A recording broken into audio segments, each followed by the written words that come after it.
Fala, meus queridos e minhas queridas, sejam todos bem-vindos a mais um podcast. Eu sou o Henrique Moura, estou com ele, meu fiel escudeiro, Giovanni. Olha, já pegando aqui com o tema e aproveitando a vitória do São Paulo hoje, que bom que eu nunca falei mal de jogador nenhum na internet, hein? Que bom, que bom. Bom, o outro nosso, meu querido fiel escudeiro, Gabriel Leal, tá se recuperando aí, tava com uma tosse hoje, não tava muito bem. Ele mandou mensagem, né, desejou bom podcast a todos. Infelizmente ele não pôde estar neste episódio, mas episódio que vem ele vai estar aqui com a gente. Pessoal, hoje estamos recebendo uma convidada muito bacana. Pra quem lembra, ela participou do podcast da Marvel, né? Acho que foi lá por 2022, mais ou menos. Estamos recebendo a querida Stephanie. Oi, gente, tudo bem? Prazer novamente estar aqui, né? Participando desse momento descontraído. E com certeza hoje vai ser show igual foi a gravação da Marvel. Lembrando que hoje a gente vai ter um podcast sobre direito digital, esse é o tema de hoje. E para começar o nosso bate-papo, eu vou perguntar para você, Stephanie, qual que é a importância do direito digital na era da tecnologia e da internet? Olha, na verdade, a importância do direito digital, né, frente a esse vasto mundo, né, da tecnologia, ele é essencial, ele é primordial, ele é mais do que nunca, eu acho que ele é necessário, né? Até porque se a gente for analisar a legislação, não acompanha, né, os mesmos passos, ou melhor dizendo, a corrida, né, da tecnologia. Então é sempre bom ter o direito digital acompanhando, regulamentando e ao mesmo tempo fiscalizando, né, para evitar, né, ter esse cunho mais preventivo, né, de situações que a gente se vê imerso no dia a dia aí pelo mundo digital, pelas plataformas digitais e até mesmo de repreensão, né, para gerar essa questão social, né, eu acho que é muito mais uma questão de reação da sociedade do que do próprio direito, né, essa necessidade do direito digital e a sua finalidade também. Legal. Giovanni, quer comentar alguma coisa? Cara, uma coisa que foi interessante comentada ali é essa disparidade entre a evolução de um dos lados e do outro, né? Se a gente for parar pra pensar, a gente, sei lá, vai falar que em LGPD, Stephanie, se eu errar aqui a data, você me corrija, mas acho que remonta pra 2016, 17, né? 2020. 2020, exatamente, é mais perto ainda. E se a gente for ver, 2020, cara, a rede social já tava bombando há década.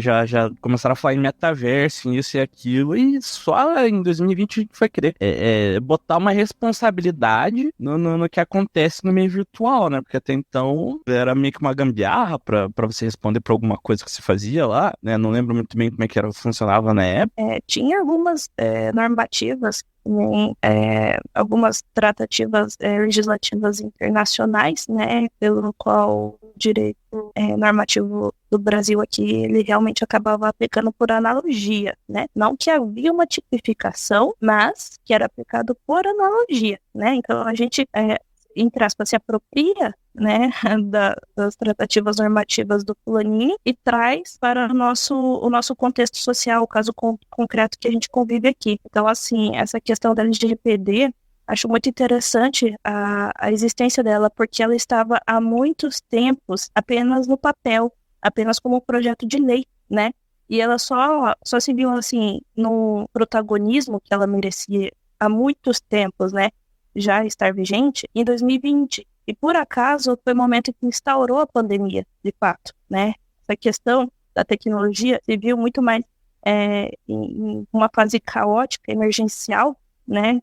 Pela sua fiscalização e regulamentação, do que antes, né? Até porque eu acho que essa era a questão. A falta de importância, ou talvez significado que o próprio poder legislativo e um pouco do judiciário aplicava em relação a essas questões, né? Mas se a gente for analisar, a tecnologia sempre esteve presente. Eu acho que é um pouco chocante a gente ver que a legislação da LGPD, a título de exemplo, só foi validada em 2020, que é o momento que, se a gente for analisar em quesito de normas, é muito prematura. E, como eu disse, a gente pode correr e a gente não vai alcançar a internet. A gente não vai alcançar as plataformas digitais, a gente não vai alcançar a vida virtual de toda uma sociedade, né? Então, isso daí é um respaldo muito bom para críticas também, né?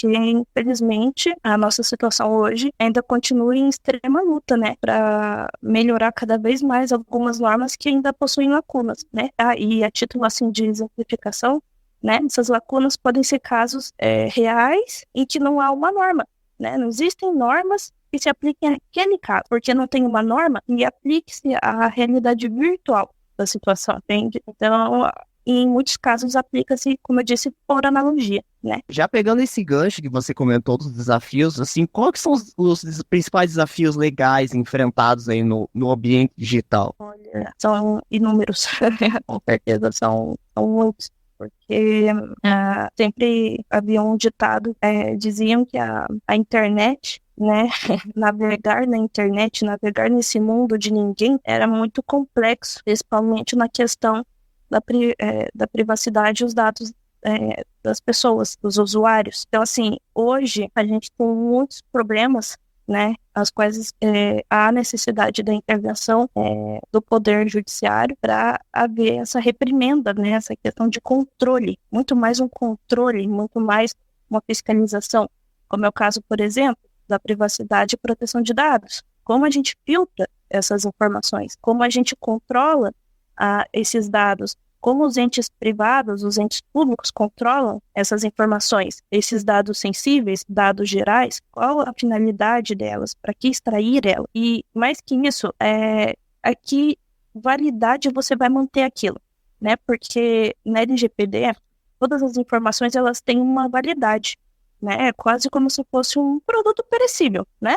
Então, assim, a gente tem que manter, mas por um certo período. E qual tipo de dado a gente mantém? Qual tipo de dado a gente não mantém? E dados antes da insurgência, né, da LGPD de 2020, dados, por exemplo, extraídos do Messenger, são dados que ainda permanecem, né? Outra questão é a questão da cibersegurança, né? Então, a questão de ataque cibernético, violação de dados, né? Como é o caso, né, título de hipótese aqui, as questões do estelionato digital, né? Então, assim, eu já tive em contato com o direito bancário, é muito comum a gente ver fraudes bancárias. Então, assim, é a questão, por exemplo, de vamos supor, um cybercriminoso acessar um dado seu, um dado que foi disponibilizado publicamente, um dado mínimo seu, e com base nessa informação mínima, conseguir entrar em contato com você a ponto de você fornecer dados seus, ou até mesmo informações que facilitem o acesso virtual dele a demais dados pelas quais você até então não tenha fornecido, mas que nessa questão ele acaba utilizando-se das plataformas digitais dos bancos para, por exemplo, aplicar o ânimo de negociar, né? Vamos supor, fazer um empréstimo, né? E consegue, infelizmente consegue, porque isso daí é o que dizem de uma engenharia pelo cybercriminoso.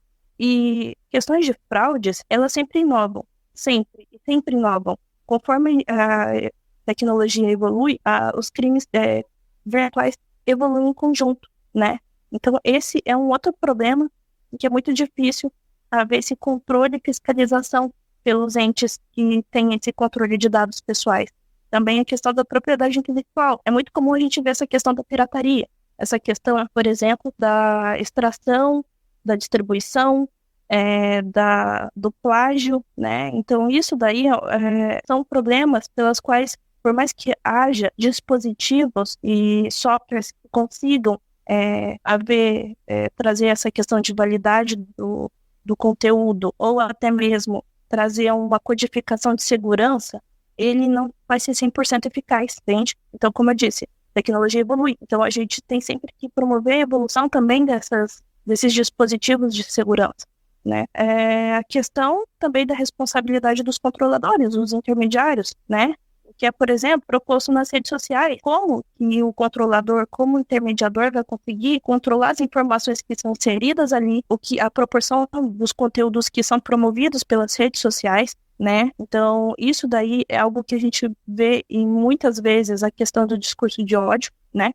Como controlar isso, como filtrar, fiscalizar, como conseguir identificar, principalmente, é muito difícil, né? Até porque as pessoas cada vez mais elas vêm trazendo uma sutileza, né? Entre aspas, sutileza disfarçada de discurso de ódio. Como é que a gente pode acabar denunciando essas situações, né? Ou até mais do que isso, a responsabilidade das pessoas que deveriam prevenir, né, essas questões. A questão da neutralidade da internet, né, que pega em gancho essa questão da responsabilidade pelas redes sociais e pelas plataformas digitais afins, né?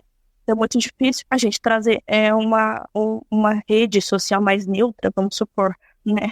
Então, a gente acaba sendo moldado por aquilo que a gente recebe. Os algoritmos, eles acabam identificando que a gente acaba tendo um certo tipo de tendência, um certo tipo de personalidade puxada para algum tipo de conteúdo. Vamos supor, um conteúdo político vai trazer muito mais informações políticas. São conteúdos fidedignos? Não sabemos, né? Mas ele vai trazer todas as informações que ali são inseridas, né? Então, essa neutralidade é muito difícil, eu creio dizer que é quase nula. E também a questão da jurisdição, né? Os desafios do Poder Judiciário em conseguir controlar todas essas nuances e também a questão do Poder Legislativo em conseguir inovar e até mesmo aplicar novas vertentes que sejam, como eu posso dizer, sejam compatíveis com a situação da sociedade. Isso é um fato, a sociedade evolui, a tecnologia está evoluindo a sociedade precisa da tecnologia, por outro lado, traz uma vertente, traz um molde em que a sociedade se adapta, e com isso a legislação e o Poder Judiciário têm que andar em passos apressados em conjunto para conseguir controlar todo esse tipo de informação, todo esse tipo de evolução, né? E, é claro, a regulação de tecnologias afins, né? No caso, blockchain, criptomoedas, né? Que não tem isso, né? Infelizmente, não tem questões de drones, como foi o caso, por exemplo, da guerra da Ucrânia, né? Que era o envio de drones para países estrangeiros dentro do território ucraniano e não tinha regulamentação, não tinha controle, não tinha fiscalização desses tipos de envio. Envio do quê? Envio de mantimento? Envio de arma? Envio do quê? Né? Então, isso daí tem toda a interferência do direito digital, né? E é algo que, em que pese a sociedade almejar muito essa evolução, ainda assim é um problema. Por exemplo, a questão da liberação dos jogos de apostas. Tem muitos jogos de apostas de fora que acabaram sendo legalizados no Brasil, né? E com isso, a gente vê pelo menos uma vez por semana a questão de fraude, por exemplo, do jogo do Tigrinho, né? E aí? E a responsabilidade daquele influencer que promoveu aquele jogo de aposta, aquela plataforma de jogos, em cima, por exemplo, de quem está ali consumindo aquele produto. Então, tipo, é uma vertente, é um grão de areia que acaba se transformando na praia toda, sabe? E essa questão do jogo do Tigrinho é uma questão bem séria que você comentou, porque a gente tem muitas pessoas que jogam o jogo do Tigrinho.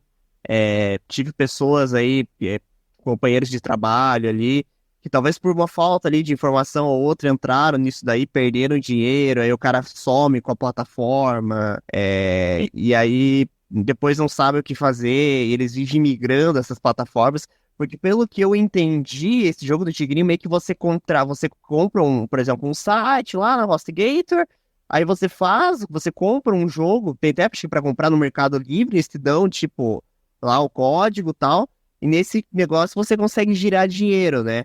Só que se você quiser sumir com a grana da galera, parece que se não é uma coisa tão complicada, tipo, do cara executar isso, porque são várias plataformas, né? O jogo, na verdade, ele é um meio de captar dinheiro ali, né?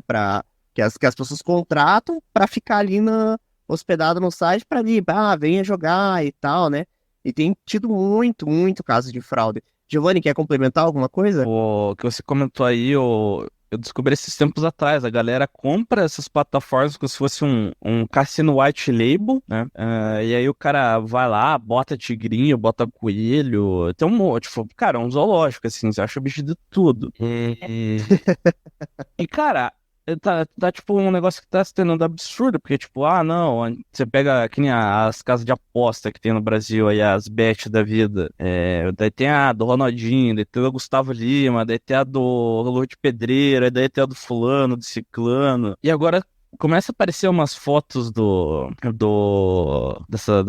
desses cassinos online, e é tipo, sei lá, o Neymar fazendo a propaganda, cara, não é o Neymar, entendeu? Tipo, é o Neymar de IA falando pra você se inscrever na plataforma e é uma foto photoshopada do Neymar com o Exato. celular na mão com a foto da plataforma. Exato.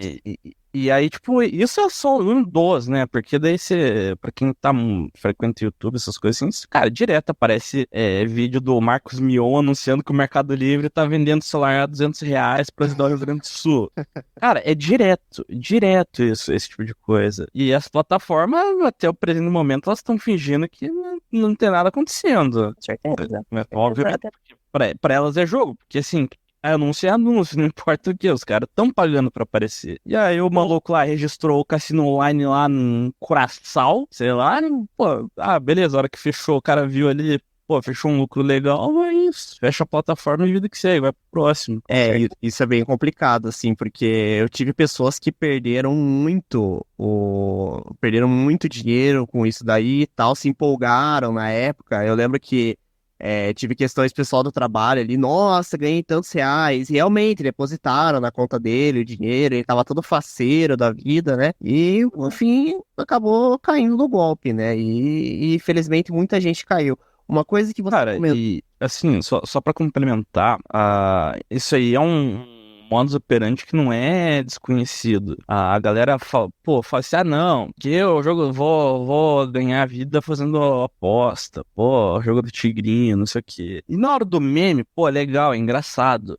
Mas é justamente esse o negócio que a casa ganha dinheiro, entendeu?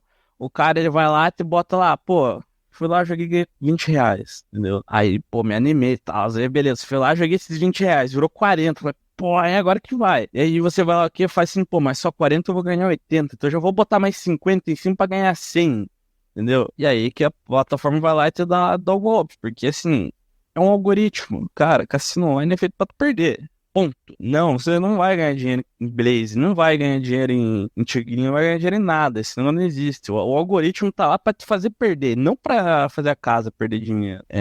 Esse que é o ponto do negócio. E aí é a mesma lógica do negócio do cara que vende droga, né? O cara tá lá, tá vendendo droga, aí um dia lá ele tá num dia ruim, daí vai lá, experimenta alguma coisa e vira viciado. A lógica psicológica por trás é a mesma. É o vício, é a geração do vício. E uma coisa que eu ia comentar, você comentou da questão de dados de banco. Eu já tive minha conta uma vez hackeada, uma vez pagaram IPVA do carro de São Paulo, uma vez, né? Consegui recuperar o dinheiro, tive que fazer todo o procedimento de boletim de ocorrência, né? Mas essa questão de invasão de dados é bem forte mesmo. Teve até, acho que foi em 2017, acho que foi mais ou menos nessa época, teve aquela menina influenciadora que era casada com um rapaz que era super rico, foram até ver a corrida lá de Mônaco lá, e prenderam o rapaz lá que disse que ele desviava centavinhos da conta de todo mundo e o cara foi enriquecendo assim. E aí até que um dia conseguiram pegar ele, né? Conseguiram provas e descobriram que tinha todo um esquema. E a namorada dele, no caso, era uma influenciadora, vivia postando fotos nas redes sociais, tudo. Na época, deu o maior caso, mostrou na mídia, assim, tudo. Então, realmente, essa questão de desvio de dados, assim, de banco, principalmente, né? Tem que tomar muito cuidado mesmo, assim. Eu, graças a Deus, consegui recuperar, né?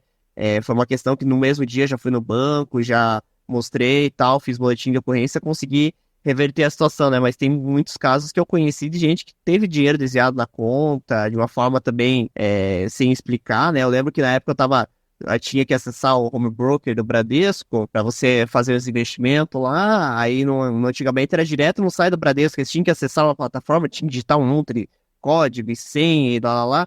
Aí você entrava e travou a tela do meu computador por uns 10 segundos e voltou depois. E aí eles tiraram dinheiro, assim, na mesma hora, assim. Aí no mesmo dia eu levei o computador para formatar, falei, olha, não, formata isso aí que eu não sei o que tem aí dentro. Mas isso aí é bem sério, essa questão de dados de bancários. Mas partindo aqui para a próxima pergunta, como que você acha que como é que a legislação ela aborda questões de privacidade e proteção de dados online? Olha, eu, assim, trago muito como referência a LGPD, né? Então, ela, por si só, é uma inovação, eu acho que, assim, é um divisor de águas e foi uma grande vitória em relação ao longo da história, né? Pelo menos aqui no Brasil, eu vejo que ainda há se arrumar muitas coisas, mas ela traz alguns conceitos, alguns controles, né, fiscalização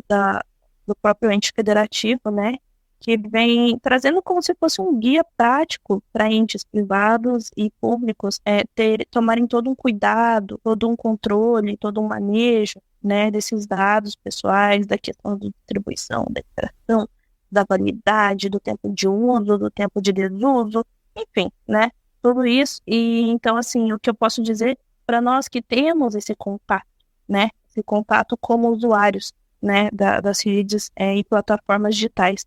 Primeira coisa, é uma coisa que muito acontece quando a gente abre, né, alguma página, enfim, é aquela questão do consentimento do uso de dados, a informação que você vai passar dos seus dados para aquela plataforma, porque quando a gente entra no site, a gente já está entrando com um login, geralmente, né, então, por si só, aquela plataforma já tem preliminarmente um acesso em relação aos seus dados. Então, a LGPD já vem trazendo e abordando essa questão do consentimento das informações prestadas para o usuário em relação ao receptor, né, dessa questão. Então, assim, é importante que as plataformas tragam as informações de, primeiro, se o usuário libera as informações que vão ser fornecidas pelo mesmo, na questão, por exemplo, de um cadastro na página, né, vamos supor uma página de loja, eu quero fazer um login, então eu preciso informar certos tipos de dados sensíveis, não sei, dados em relação a, por exemplo, uma página vamos supor aí, dados referentes a uma instituição hospitalar, né, então são dados sensíveis que podem constar ali, né, aplicativo do SUS, né, já é uma informação que deve ser tratada com muito cuidado, porque são informações sensíveis, são informações que não podem ser disponibilizadas, não podem ser remanejadas a certos tipos de entes da federação.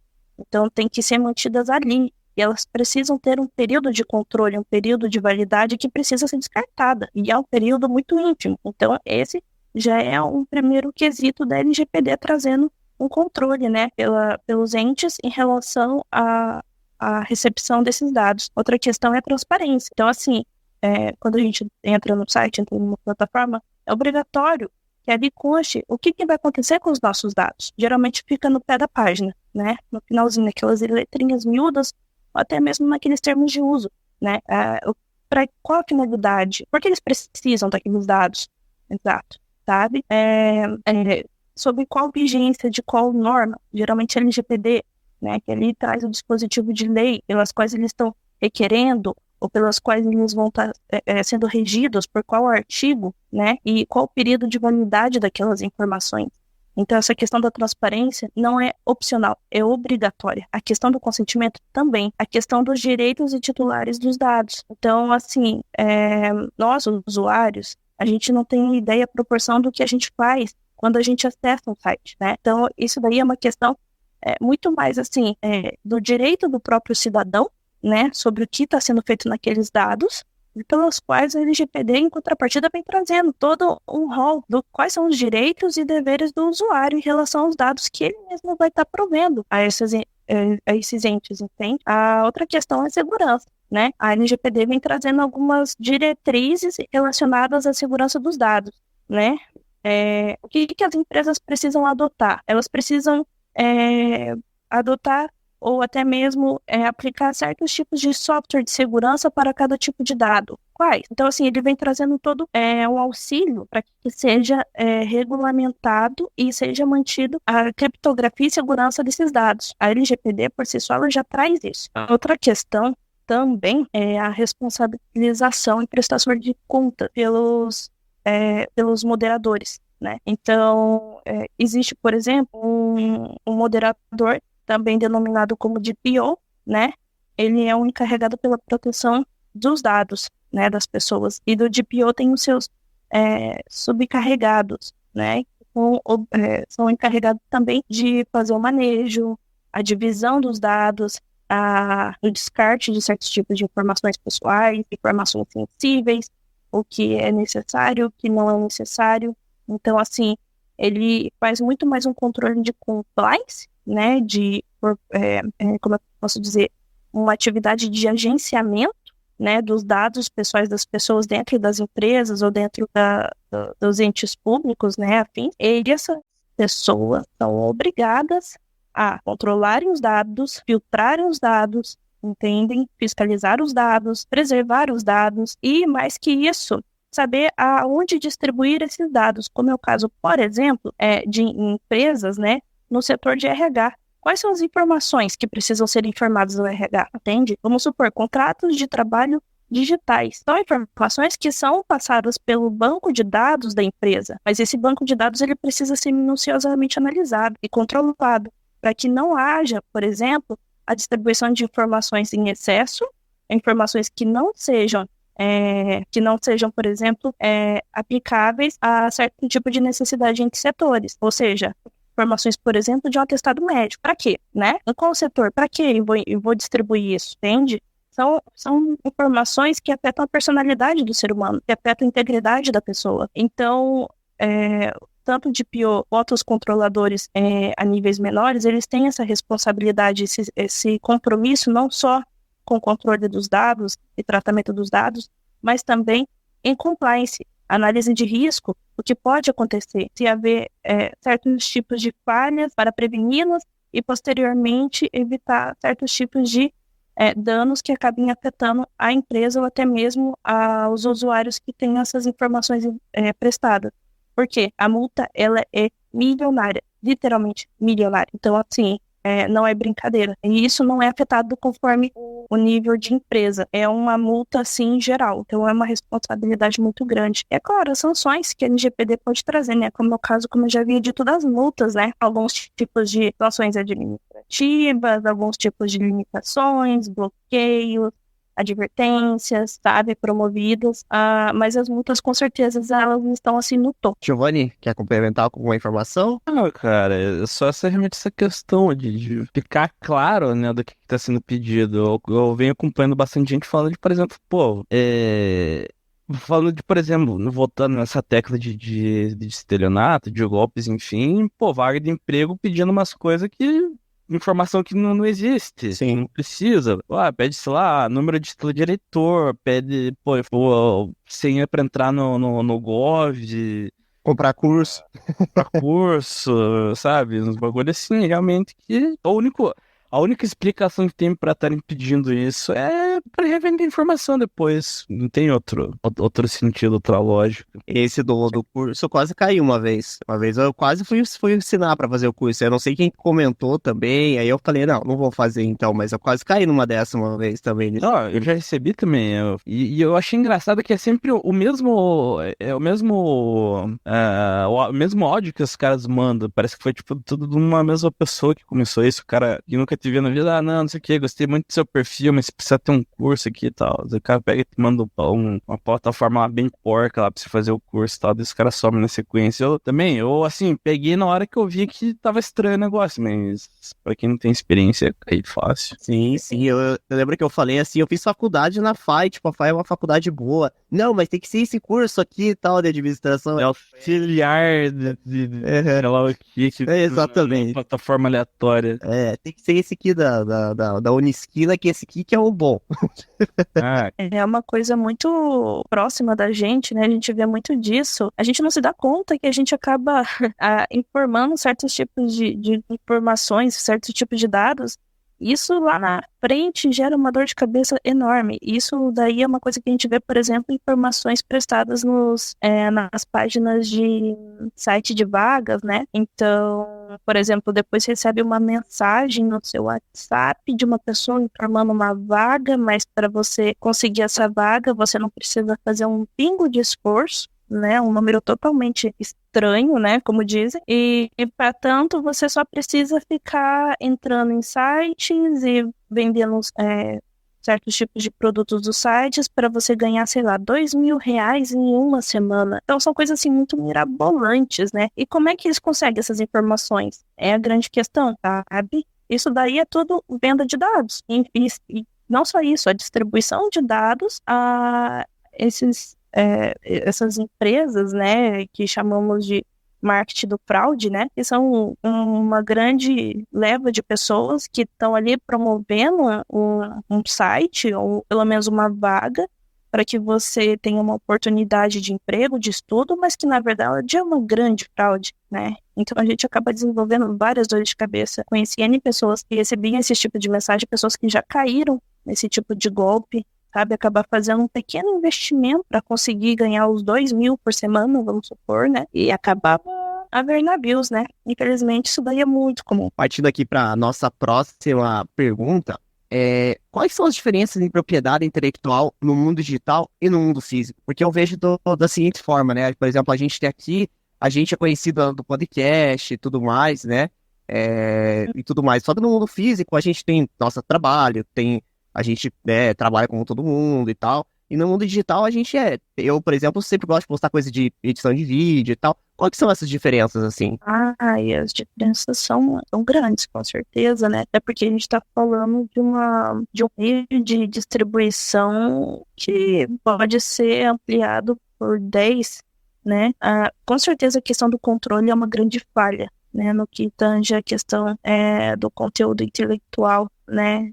Disponibilizado pela internet. Mas a questão, eu posso trazer, assim, hipóteses não só reais, mas também reflexos que são bons e ruins, né? A questão, por exemplo, de custo. É bem mais barato, com certeza, né? A questão do custo comparado a produtos físicos, né? Então, assim, a internet, ela te dá a oportunidade de disponibilizar o conteúdo de forma gratuita ou com uma pequena taxa, né? A questão de produção também é ínfima, a questão de custo, né? Então é bem mais econômico e também tem essa questão da facilitação pelas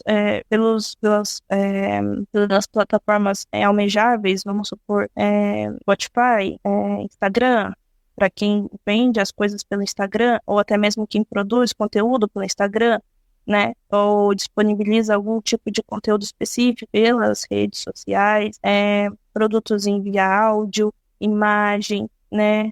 Texto. Então, assim, é muito amplo e é muito diversificado. Acho isso muito legal pela questão da diversidade, né, de informação e pela também a questão da mistificação de informações pelos conteúdos diante do direito autoral, que antes mesmo era bem limitado, né. A questão, como eu disse, do controle e monitoramento pela segurança desses conteúdos é um fator, precisa, em minha opinião, ser reiteradamente analisado e passível de correções, né, para que ele seja pelo menos 80% efetivo, né, no quesito de, se a gente coloca um conteúdo na internet, as chances de plagiar é grande, as chances de se apropriarem é grande, não tem essa fiscalização. Mas eu tenho um software de controle, eu tenho um sistema de verificação, eu tenho um sistema de validação, não é 100% eficaz, não vai ser 100% eficaz. Isso é um problema, entende?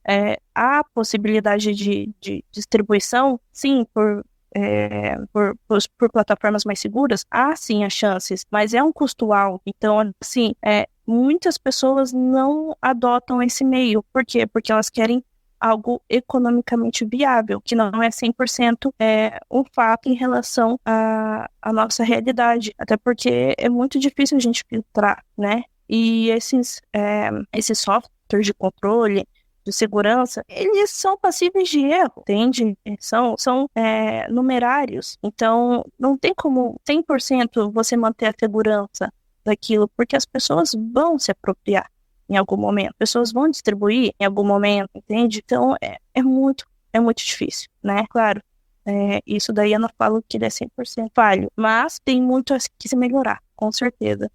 Isso daí é um fato. Por exemplo, a questão da pirataria, redistribuição de conteúdos, né, de violação do caso do direito autoral, né, porque a gente vê muito dessas questões da pirataria por outros tipos, por exemplo, de sites de streaming pirata, para você assistir uma série, assistir ou ter acesso a uma plataforma de e-books, de revistas digitais, virtuais, eletrônicas, questão de uma plataforma pirata para ouvir música. Então, tudo isso, além de você acabar colocando em risco as suas informações pessoais, você vai estar ajudando a simplesmente naturalizar a pirataria, algo que é recorrentemente combatido, né? Pelo menos aqui no Brasil, a gente vê que se muito mostra ações da própria Polícia Civil evitando a pirataria, distribuição de conteúdos. Ah, mas é só um DVD. Não, isso daí tem todo um esquema por trás. Eles não estão ali somente para prover a questão da pirataria, eles estão ali também para captar suas informações pessoais, os dados pessoais que você vai estar colocando à disposição desses indivíduos para ter acesso ao conteúdo pirata, né? E, claro, né, uma coisa boa que eu posso falar aqui é que tem inúmeros softwares de proteção, meios e técnicas da própria programação para controlar, para fiscalizar, para proteger, acima de tudo, os conteúdos autorais, né? Então, isso daí é muito bom, porque a gente vê que, pelo menos nesse quesito, a tecnologia não está parada. A tecnologia está em constante movimento contra as questões de violações dos conteúdos, né, autorais. E também a questão, né, das fronteiras, né, geográficas, porque, assim, querendo ou não, a tecnologia, ela é uma coisa muito simples para nós, né? Então, assim, qualquer informação que a gente quiser estará literalmente na palma da nossa mão por meio do nosso computador, nosso microcomputador chamado telefone. Então, assim, é muito simplificado, é muito fácil, é muito flexível. Então, qualquer informação, eu não preciso, por exemplo, me dispor de um esforço, algum tipo de investimento, né, para conseguir acesso a esses conteúdos. São conteúdos que vão estar em plataformas devidamente validados, certificados, tudo certinho. Então, essa questão das fronteiras geográficas, elas não existem mais. A tecnologia, ela barrou isso há muito, muito tempo. Eu confesso que agora que você comentou essa questão da pirataria, né, mas assim, a pirataria, quando a gente fala de pirataria, né, começou lá na era dos DVDs, né, DVD pirata, né, e até teve um pouco de vergonha de falar isso, né? Mas era estranho quando eu comprava um DVDzinho lá e aí vinha aquela propaganda assim, contra a pirataria. Nossa, devolveu o troco em bala, tia. Não é aquele DVD que estraga no aparelho não, né? Ô, patrão, esse daí, isso é coisa boa, meu. Maravilha. Tem alguma promoção aqui? Vou fazer uma promoção boa pra chefia agora. Você vai levar 3 e vai me pagar só 2. É que eu acho que eu tô sem troco. Então eu troco pro senhor. Eu posso dar o troco em bala? O dinheiro que circula na pirataria é o mesmo que circula no crime organizado. DVD pirata é crime. Filme em DVD só original. Não sei se a Stephanie passou para comprar um DVD e vi essa propaganda, né? E aí também tinha, né? Quem nunca, o Sr. Torrent, filmes do Steven Seagal, bibliografia lá, baixa os filmes, né? E aí vem um Trojan junto com um cripta lá para puxar os seus dados lá, que transforma aquele vírus que transforma, desmonta todos os arquivos do teu computador. Nossa, eu já peguei um monte daquele lá também. Mas assim, essa questão dos dados realmente, né? A gente às vezes não se preocupa tanto com isso. Agora tá na era do Telegram, né? Tudo que é coisinha, entra no grupinho do Telegram lá que tem um monte de filme pra você assistir lá. E se entra lá, tá lá os grupinhos de filme, de série, não sei o quê. Agora acho que a nova era da pirataria não é nem mais o torrent, é o Telegram, né? Agora o pessoal usa, mas realmente é muito importante essa questão de proteção, porque eu vejo assim, eu já, que nem eu comentei anteriormente, eu peguei um vírus, provavelmente deve ter sido em algum site que às vezes você não me atentei na hora de entrar, e aí trouxe esse vírus pro meu computador, né? E aí eles acabaram entrando na minha conta. Então eu vejo assim, eu vejo que realmente é muito importante a gente sempre se atentar aos sites que a gente navega, né? E ficar navegando. Eu já fui muito de querer explorar a internet, já queria uma época, quando era mais novo, inventar de querer entrar lá na Dark Web para ver o que tinha lá e tal, não tinha nada, mas eu queria entrar e tal. Antigamente não tinha muito assim filtro, né? Hoje em dia eu vejo que é muito importante essa questão da navegação segura, de ter essa questão de usar os antivírus também para se proteger, de você ter esse cuidado, né? De você estar se atentando a baixar softwares piratas e coisas, né, para que você não tenha que sofrer com esse vazamento de dados, que eu vejo que é muito importante. Giovanni, quer complementar alguma coisa? Não, nessa parte não tem nenhum. Não gostei nada pirata. Não mais, nunca fiz parte disso. Nunca comprou 3x10. Nunca comprei 3x10, nem sei o que é torrent, não faço ideia do que significa isso. Nem eu. Nunca tive PlayStation desbloqueado. Não, né? Esse não, jamais tudo joguinho original, sempre, né? Original. Tudo original. Mas tá certo. Eu vou prosseguindo aqui com o nosso roteiro.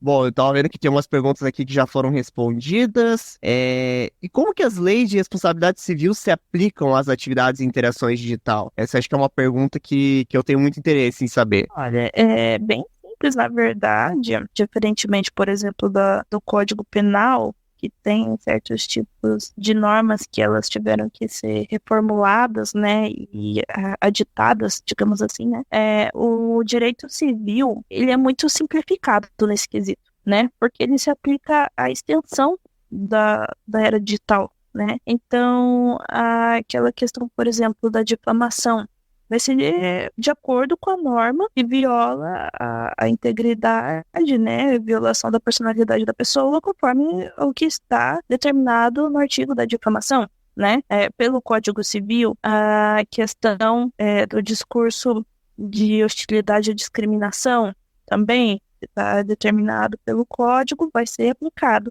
Então, assim, a questão também das diretrizes das relações de consumo pelo Código de Defesa do Consumidor é aplicado a amplo senso, né? Então, a questão das relações de consumo não precisa ter uma determinação ali constante que determine, que elucida ou expresse que tenha a ver somente em casos do meio digital. Não, em qualquer meio, havendo erro na prestação do serviço, né, pelo prestador de serviço, pelo fabricante, vamos supor, no quesito da era digital, a promoção pelo Instagram de um produto, vai ser aplicado a responsabilidade civil concernente à relação pelo Código de Defesa do Consumidor. A questão da difamação, alguém lhe ofendeu, né? Então, assim, vai ser regido pelo Código Civil e, né, amplo senso pelo Código Penal também. Então, são questões em que se aplica normalmente o que tiver na lei do Código Civil, né? Isso daí é uma coisa que eu acho até importante ressaltar. A LGPD, ela vem trazendo muita questão de tratamento de dados, né? Muitos confundem achando que a LGPD traz a tipificação criminal do direito digital, a tipificação civil do direito digital, enfim, a tipificação trabalhista do direito digital. Então, não é bem assim. Muito pelo contrário. Nesse caso, o legislador ele teve essa saída dele, né, do protagonismo das normas, e veio o poder judiciário aplicando, por analogia, por extensão, a literalidade da norma no âmbito digital, né? Então, isso daí é uma coisa que até foi respaldo de muita discussão há uns anos atrás, eu acho que uns 2 anos atrás. Não sei se vocês lembram, a questão da propagação do marketing, né, de digitais influências em relação a algum produto, oferecendo um produto. Produtos esses que depois quem comprava reclamava porque tinha algum defeito, porque reagia, porque não era fidedigno com o que foi promovido, pelo que foi proposto. O que estavam fazendo, né, até então? As pessoas entravam com as ações, né, pelo juizado especial ou pela própria justiça, né, e pediam a indenização frente a esses artigo do Código de Defesa do Consumidor. Mas, poxa, o fulano lá, ele não é pago, vamos supor, né? O digital influencer ali não é pago para isso. Tá, mas ele, como pessoa, né, influente, como uma pessoa conhecida no mundo digital, com muitos seguidores, ele tem esse poder de promover aquele produto, entende? Então, em muitos casos, essas pessoas também respondiam, né? Mas, com certeza, também as fabricantes ou os produtores de serviço, né? E, é claro, né, responsabilidade civil, se aplicando também a questão, né, dos próprios, né? Seja pelo prestador de serviço ou seja pela fabricante. Então, assim, é muito simplificado, isso eu acho muito legal, né? Porque às vezes a gente tem essa dúvida, né? Essa indagação, mas o direito teve essa preocupação em si e acabou simplificando muito o acesso do cidadão aos seus direitos, principalmente porque a gente vive uma realidade digital hoje. Eu não conheço ninguém que tenha uma vida sem um telefone na mão. Entende? Então, isso daí é uma coisa que a legislação não teve uma preocupação e eu acho super legal isso. Eu acho até que daqui a alguns aninhos, né, ainda vão melhorar essas normativas, né, e em muitos casos não vai ser aplicado por analogia, vai ser em caso concreto, porque vai ter uma tipificação. Isso que você comentou é bem importante, porque realmente hoje não, é muito difícil ter alguém afastado, né, das redes sociais, da tecnologia. Realmente a gente precisa hoje para tudo, para se locomover, para sair um Uber à noite, precisa da internet, a gente precisa sempre estar conectado com alguma rede social, porque a gente sempre tem contato, né? Até é difícil de pensar como era, por exemplo, há 40 anos atrás, há um tempo atrás, que realmente não era tão forte a questão das redes sociais, né?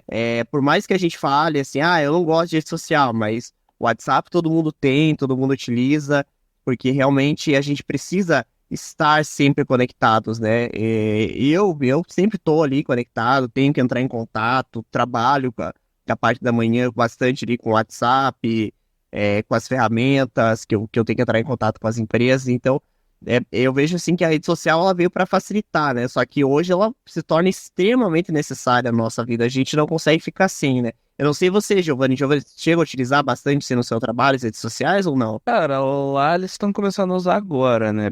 Coisa bem recente, porque como é um negócio bem específico, acabava não influenciando tanto, né? Influenciava mais na visão do produto em si do que na operação, digamos assim.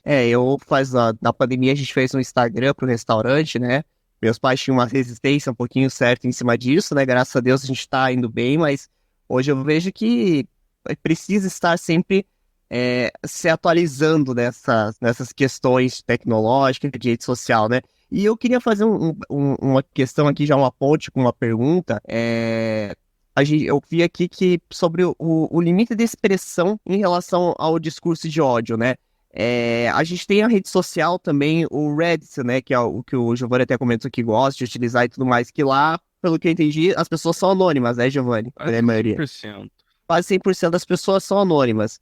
Por exemplo, o Giovanni até comentou que ali, tipo assim, o pessoal se respeita e tudo mais ali no Reddit. Depende, não é sempre. Eu ia perguntar pra você quais que são os limites, assim, da livre expressão em relação aos discursos de ódio. Olha, os limites, eles estão numa linha muito tênue. A questão do discurso de ódio e a livre expressão, que é um direito fundamental, né? Muitas pessoas, ultimamente, elas têm distorcido esse conceito, né? E para a gente dividir isso, para a gente analisar isso, é muito relativo.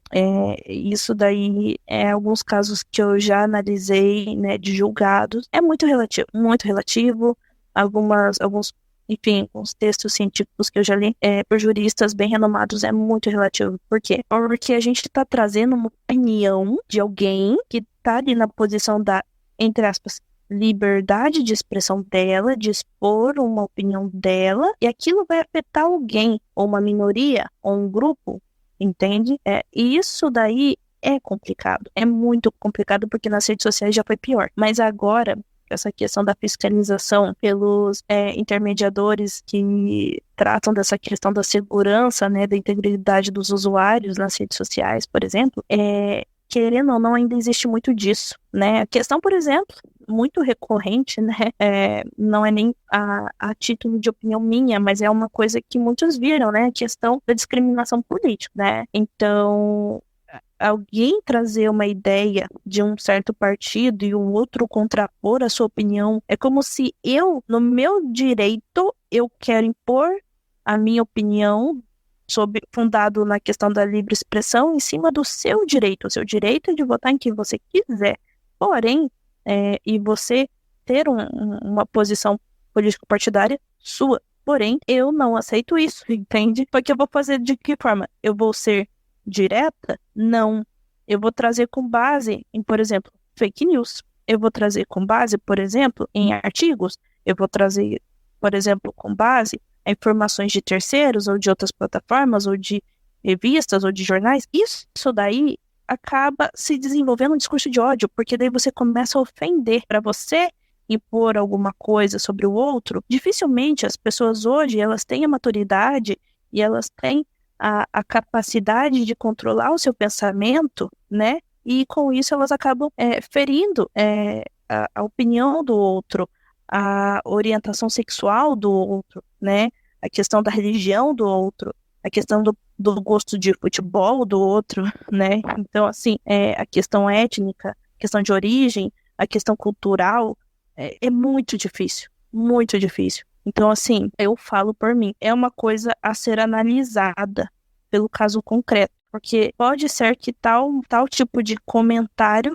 seja visto como livre expressão e outro seja visto como discurso de ódio. Então, depende da insistência, por exemplo, da pessoa em trazer aquele assunto, seja da forma como ela aborda aquilo, seja da forma como ela acaba expressando aquilo, a que título de informação ela expressa isso, a quem ela quer atingir, entende? Ela está numa discussão, num debate, em uma rede social que é muito recorrente.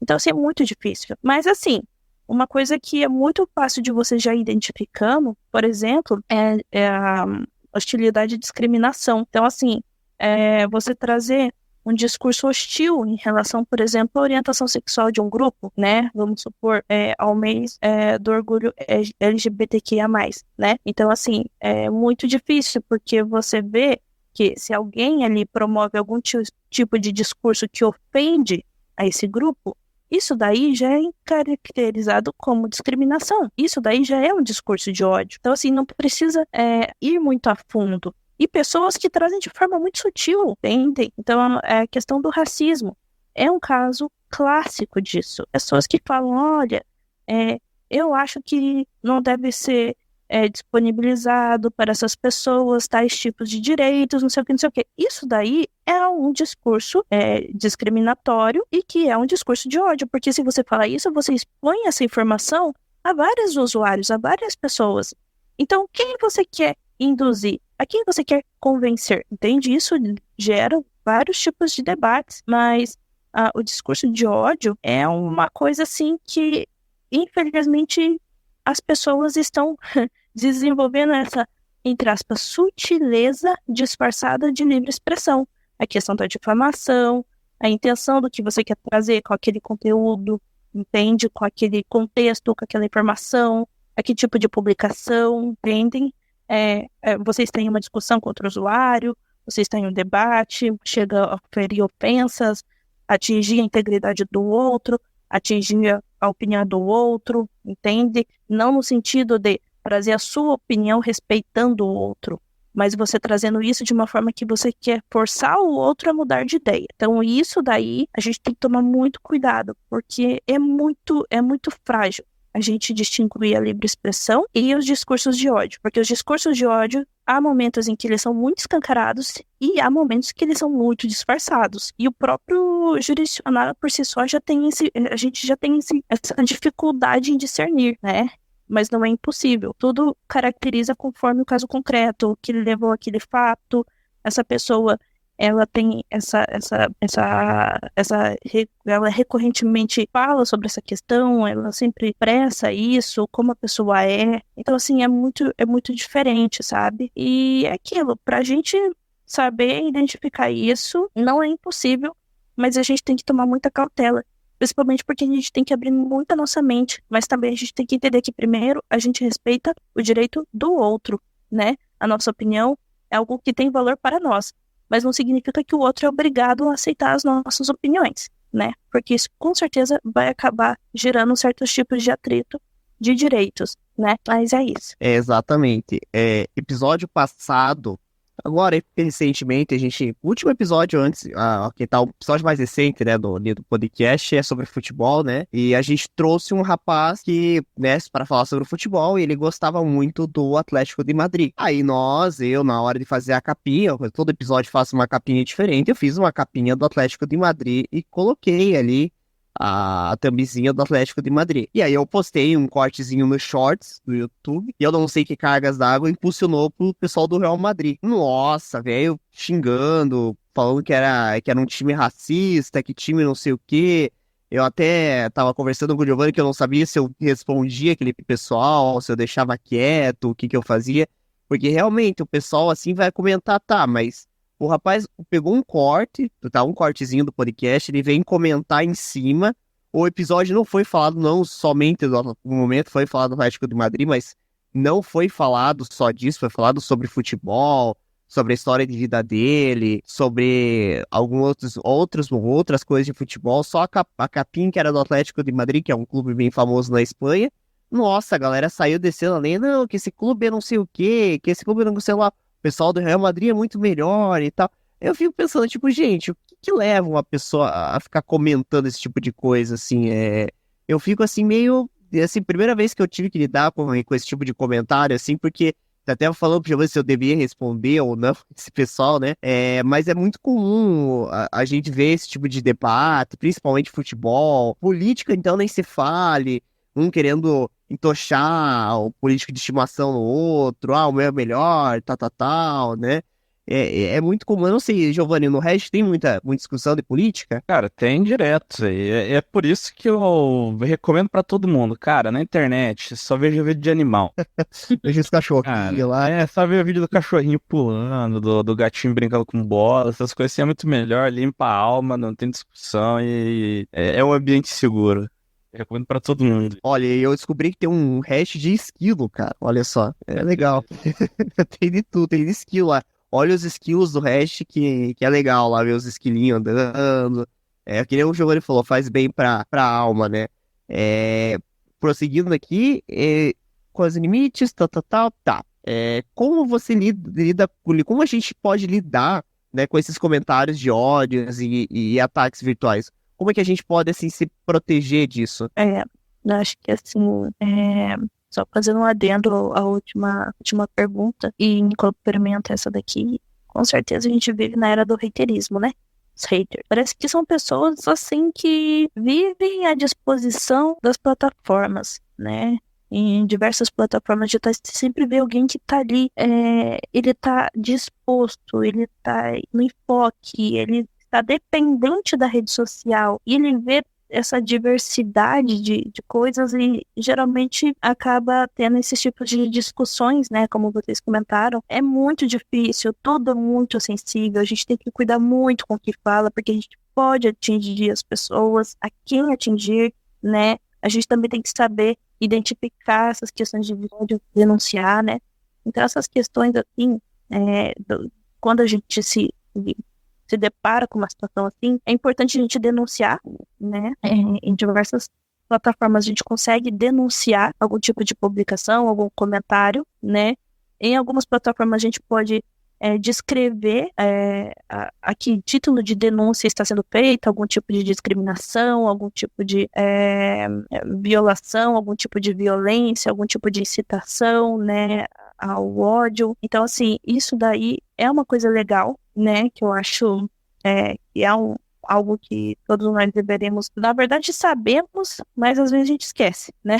Às vezes a gente sente raiva, assim, ou a gente não sabe o que responder mesmo e fica nesse passo, e agora o que eu faço? Mas o melhor conselho que eu posso dar é, se a gente sofre isso, a níveis mais, entre aspas, tranquilos, a gente pode denunciar, a gente pode fazer uma observação, né, nos próprios dispositivos de segurança e privacidade das redes sociais, em relação ao algoritmo do que eles estão informando, justamente para nos privar de certos tipos de conteúdos, né, e que tem esse tipo de conteúdo, de informações e publicações, em relação a páginas que incitem isso, a comunidades que incitem isso, denunciar também, né, em casos mais extremos, fazer um boletim de ocorrência, né, pelo menos aqui em Curitiba tem um departamento da Polícia Civil de Crimes Cibernéticos, que eu acho assim, muitos não têm essa informação, mas são casos em que ocorrem crimes, que cheguem a casos tipificados em lei mesmo, né, não a questão do haterismo, né, essas questões de comentários só de opiniões agressivas, mas sim a questão de um crime, a questão do racismo, a questão da difamação, a questão da xenofobia, da intolerância religiosa, afins, né? Então, assim, o próprio Estado fornece todo um auxílio para fazer os boletins de ocorrência, né? E para que seja aberta uma investigação, né? Muitos casos, operações da Polícia Civil têm sido de grande sucesso justamente por essas questões de denúncia, por exemplo, de discursos de ódio relacionados a questões, por exemplo, de menores, que acabavam desenvolvendo e evoluindo a fontes de abuso e pornografia infantil, né? Isso daí é uma coisa que a gente tem que ter uma proporção do que a gente faz. Pode não parecer grande coisa, mas a gente pode estar ajudando um grupo de pessoas, ou ajudando vítimas ou futuras vítimas. Às vezes nós somos as vítimas, então a gente precisa se preservar. Então a gente tem os meios pelas próprias plataformas digitais, né, de preservação e segurança, questões de denúncia, questões também pelo meio judicial, a questão do boletim de ocorrência, pelo inquérito policial, análise dos crimes, né, para que seja devidamente processada aquela questão, e também pelo próprio ordenamento jurídico do direito civil, né, dependendo da situação. Então, assim, é um caso civil de análise e também de aplicação. Isso daí é uma coisa certa. Desamparados a gente não fica, porque isso daí é uma questão de importante qualidade que a gente precisa dar. Nós sempre vamos ser vítimas. Às vezes a gente também pode ser os ofensores. Então a gente tem que ter muito cuidado com o que a gente faz nas redes sociais. Isso é uma coisa que eu reitero. Questões de menores, falar com os pais, né? Questão da incitação à automutilação, por questão de ódio, por questões de reiterismo, por questões de bullying digital. Isso tudo é uma questão, infelizmente, muito naturalizada. Né? Conheço crianças que têm redes sociais, né? Não tem, na minha opinião, maturidade para lidar com esse tanto de turbilhão de informações e acabam tendo esses acessos livres à violência, a questão do bullying, a questão do preconceito, da discriminação. E, infelizmente, como eu falei no início, né, dessa entrevista, a tecnologia acaba nos moldando, né? Existe toda uma codificação que faz a gente desenvolver um ideal, né? Então, assim, a gente tem que tomar muito cuidado. Agora, imagina para crianças, né? Então, em relação às crianças, os pais têm todo um controle parental em relação ao acesso a essas plataformas, a comentários, a comunidades, questões de redes sociais, questão também de denúncia, né? Então, tudo isso, às vezes, a gente tem que ter um controle muito emocional. Para nós, adultos, que já temos uma dificuldade, a gente também precisa ter esse autocontrole. E para as crianças, o senso de apoio, que sempre vamos apoiá-los para que eles possam nos fornecer as respostas ou até mesmo a gente possa controlar o quesito de preservação do menor. Uma coisa que você comentou, essa questão das crianças, eu lembro que pelo menos eu não sei agora, mas na minha época só podia ter rede social quem que era maior de 18 anos, né, no Facebook. Mas todo mundo mentia daquele era aquela história. Tinha que ter 18 anos. Você me vai aparecer a benedita que essa idade. Ele fala, você promete pra mim que você tem essa idade que você falou? Você fala, sim, beleza, tá criando tua conta. Era irrisório. Era uma coisa assim, eu lembro, e assim, eu acho, cara, criança, no rede social, não, eu reitero que acho que, assim, a rede social ali é muita informação, é um mar de pessoas desconhecidas, para dar aquilo na mão de uma criança é extremamente perigoso, né, eu vejo hoje, por exemplo, no restaurante ali, às vezes vai as crianças, elas já pegam o telefone e ficam utilizando ali. E eu não consigo, assim, olhar e falo, cara, a criança era pra estar ali brincando, ali no máximo, ali vendo um joguinho no celular, uma Peppa Pig, um desenho lá no YouTube. E aí os pais já fazem as redes sociais, tipo, já dão, pode usar, criam rede social da criança ali e tal. Tem uns que até fiscalizam, até que isso é bem bacana, mas tem outros que simplesmente, não, pode criar aí, deixa criar, e a criança já tem contato com as redes sociais. Eu não sei, eu tenho uma visão mais, assim, conservadora nesse sentido, que eu acho que tem que deixar crescer um pouco mais, assim, pra rede social, eu acho que realmente é um pouco perigoso para as crianças. Acho que o Giovanni, você queria falar alguma coisa? É que eu ia comentar que, assim, uma coisa que a gente tem que entender também é que, assim, tinha que ser diferente, cara, não vai ser, né? É isso, é pra isso que a infância tá andando e não vai ter como mudar. Sim, sim. Assim como nossos pais achavam essas coisas da gente vai começar achando das próximas gerações e vai continuar desse jeito. A questão é que agora os pais, eles estão vendo que não é só deixar, só largar, entendeu? Que a internet cuida. O pai agora vai ter que aprender a configurar controle parental no computador, né? Pai e mãe vai ter que saber o que é Discord, o que as crianças fazem no Discord. Então, esse envolvimento que eles não tinham, que era só largar o celular e pronto, fica aí, faz aí o que você quiser e tal. E aí tá dando as consequências que a gente vê hoje, que é criança falando absurdo na internet, é criança fazendo brincadeira que não é brincadeira, fazendo piada, sendo racista, sendo homofóbica e coisas que pai e mãe não se precaviu quando precisava. Porque, no fim das contas, né, a responsabilidade de lidar e evitar que a criança seja inserida nesses ambientes é justamente do pai e da mãe, né? Não tem como esperar que um terceiro vá fazer isso por eles. E, claro, o mais importante proibido é ver o Felipe Neto. Esse é o mais importante. Não, Felipe Neto não, cara, não dá. Mas assim, cara, realmente pra mim aquilo lá não é pra criança, não. Mas assim, eu acho assim, extremamente importante essa fiscalização que a gente não sabe quem tá do outro lado, né? E esses casos, eles estão aumentando. Teve aquele filme lá, o Som da Liberdade, que passou no cinema, é um filme bem tocante, né? Que comenta essa questão das crianças e tudo mais, né, de venda de criança nos países, assim, mais pobres e tudo mais.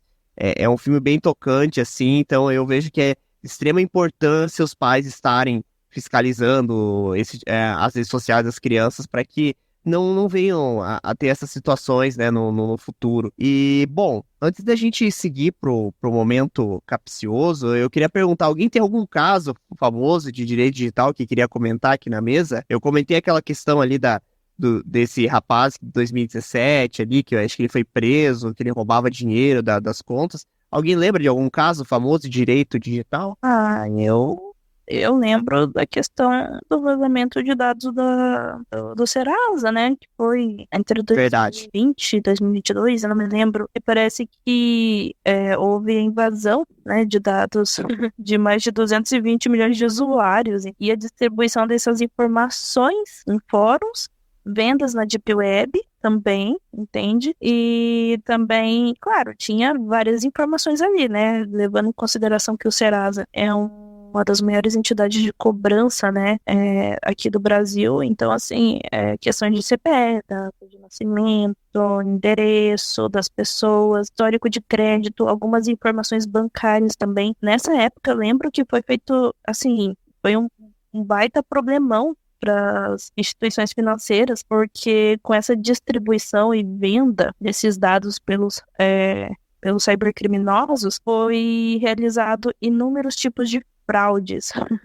desde a fraude do PIX até a fraude do cartão clonado, até a fraude do empréstimo fraudulento, até a criação de uma outra conta, né, que eles apresentavam um documento, entre aspas, que se dizia fidedigno, com a foto da pessoa, informações que não condiziam com a realidade, né, a verdade em relação aos dados pessoais da pessoa.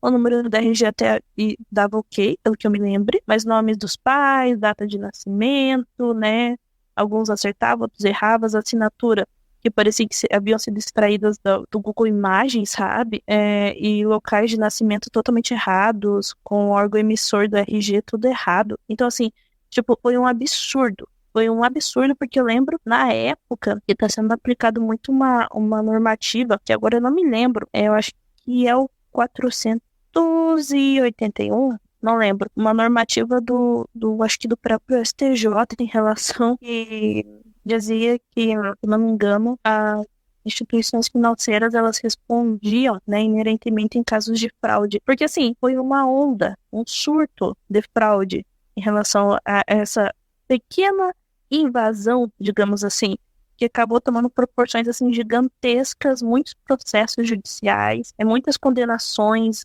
foi um caos. Então, assim, esse é um exemplo muito clássico para mim, porque como eu atuei um pouco na área do direito bancário, então foi algo muito recorrente ao meu contato. Então, isso daí é só a título de exemplo que pode acontecer, né? Essa questão do vazamento de dados. Se é só da gente seguir o vazamento de dados, assim, é totalmente, não tem relação é um vazamento de dados, assim, que falaram bastante na mídia, né? Principalmente no mundo dos games, né? Foi o vazamento do trailer do GTA, né, Giovanni? GTA, cara, Sony direto. Vazaram as coisas Dados do GTA, de usuário da PSN. Então, videogame tem bastante coisa vazada, né? O GTA literalmente vazou, 2021 já tinha o pessoal programando ali o jogo. Vazou inteiro. Sim. Vazou inteiro antes de lançar. Não foi, num pedaço, não. Cara, foi a história inteira do jogo, vazou por falha de banco de dados, velho. Sim. E o GTA também era pra ser lançado numa terça-feira. O trailer vazou na segunda-feira de noite com um negocinho da Bitcoin ali e tal. Provavelmente alguém vazou e postou lá na Dark Web lá e tal. Aí alguém colocou no Instagram e a Rockstar teve que soltar o trailer antes, né? Esse foi um dos vazamentos que eu lembro, assim, que foi no finalzinho do ano passado também. Também as ações das empresas caíram um monte, porque aí não passou segurança e tal, né? Apesar que quando lançou o trailer foi um abalo sísmico na internet, todo mundo viu, né? Mas eu lembro que também foi um vazamento, assim, que a Rockstar não gostou nem um pouco e tal, né? E alguém e agora, partindo um pouco desse lado, sabe o que aconteceu com o hacker, Giovanni? Preso, né? E tá preso, e foi condenado a prisão perpétua domiciliar. O cara... Não foi pouca coisa não que ele foi condenado, ele vai ficar a vida dele presa dentro de casa. O cara literalmente e ficou com tornozeleira eletrônica e ele falou que ele vai atacar de novo. São mistérios, né, do mundo dos games, né? É claro que o cara tá preso e tal, né? Mas a Rockstar fregaram, acho que era um inglês que hackeou o sistema, mas para você ver que é como é que estão as coisas também, né? Vazamento de dados. Tá acontecendo bastante, até na era dos games, dos filmes também acontece e tudo mais. Bom, eu vou seguir agora para o momento capcioso. Oi, Stephanie. Só fazendo um adendo aqui, uma correção, na verdade, que eu trouxe uma súmula errada. Na real, a súmula certa era 479 da STJ, que entrou em vigência em 2023. O caso do Serasa foi em 2021. Então, assim, em decorrência dessa invasão, não só do Serasa, mas, claro, em diversos outros casos que vieram posteriormente, houve a necessidade do implemento dessa súmula para controle de fraudes bancárias. Tá certo. Bom, Giovanni quer fazer a vinheta hoje? Não, cara, na falta do Gabriel tem que ser o host. Poxa, né, cara? Stephanie, só prepare seus ouvidos, tá? Que eu não sei fazer essa vinheta. Gabriel, pois é, cara, o Gabriel não tá aqui hoje. Momento capcioso! Ficou bom, Giovanni? Ficou melhor. Mas vamos lá. No momento capcioso, eu vou trazer as questões das inteligências artificiais que eu amo. Eu gosto da inteligência artificial, né? Eu uso muito para edição. Eu gosto de usar a do Adobe Podcast. Eu gosto de usar o Suno para fazer jingles. E claro, aquele que tem um nome meio peculiar é o Pika.art, né? Para fazer vídeo, que também é bem legal. Mas assim, eu trouxe uma perguntinha aqui bem bacana. E é uma pergunta aqui pra gente refletir qual que seria o impacto legal se o algoritmo fosse considerado responsável por um crime cometido por um robô autônomo. Olha que pergunta difícil que eu larguei na sua mão, Stephanie. O que você acha que aconteceria? Olha, é muito difícil, né, a gente dar uma resposta em relação a isso. Como eu comentei, só a LGPD por si só é uma lei muito nova. As responsabilidades criminais estão vindo assim a passos medianos, né? Então estão sendo incrementadas de pouquinho em pouquinho no Código Penal. Isso daí é só a título do que é responsabilidade do ser humano, né? Agora, um algoritmo que acabe determinando esse tipo de ato de responsabilidade por algo promovido por um ente autônomo, uma inteligência artificial autônoma, eu desconheço. Desconheço porque, querendo ou não, a responsabilidade vai ser sempre de quem controla. Quem está por trás do controle dessa inteligência artificial? É como o caso do ChatGPT, entende? Quem controla, se ocorrer pelo algoritmo da informação prestada pela inteligência artificial do ChatGPT, quem responde vai ser quem está por trás da configuração dela. E no caso é o controlador, o moderador. Agora, aplicar uma responsabilidade é como se a gente responsabilizasse um robô, sabe? Eu não, assim, é muito difícil eu trazer uma resposta. Muito louco pensar nisso. Bem, porque você fala isso pra mim, eu lembro de filmes, assim, Exterminador do Futuro, Matrix. Não, é muito difícil a gente responder porque é algo que tá muito fechado na ficção. Agora, em realidade, assim, se eu correr isso, eu acho que isso vai correr, tipo, daqui a alguns anos. Eu não sei se eu tô prevendo coisas, tá, gente? Se acontecer, com certeza vai ser uma coisa inédita, porque a legislação não aborda isso. E mais que isso, né, a gente vê a evolução da tecnologia. Poxa vida, a inteligência artificial tá substituindo muitas pessoas. A inteligência artificial está cumprindo a responsabilidade de um engenheiro, de um arquiteto, de um advogado, às vezes, entende?